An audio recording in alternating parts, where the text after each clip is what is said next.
IBMiCmd has some new functionality which allows for multiple system configurations. So for example, I can create a config for a certain system, like so, and then I can also create another one. Okay. So now I have two system configurations, and I'll select Power 8 to start with. So system configurations basically means you can do different things on different systems at the same time almost. So I need to fix this.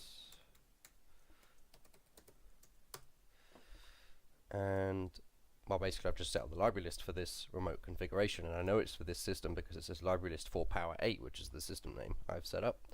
And now I can open a source member, just for example.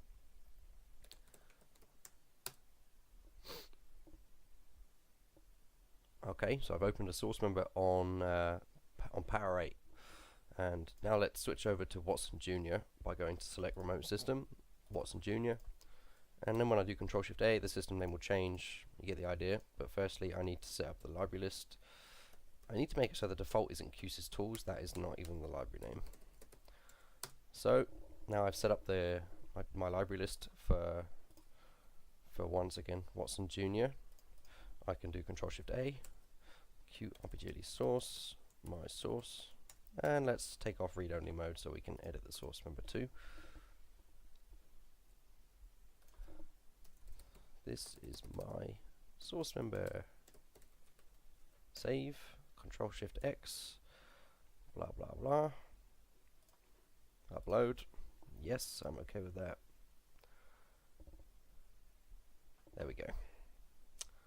Happy days. So I can have two system configurations open at once, and what's mostly useful is that the command bindings, obviously each system will get their own command binding. So at the moment we're on the Watson Junior system configuration. If we take a binding off using the delete key and then switch over to a different system, Power 8, we'll get the Power 8 bindings, and of course they're different bindings, so they get their own, and you can switch back and forth and do different things on different systems.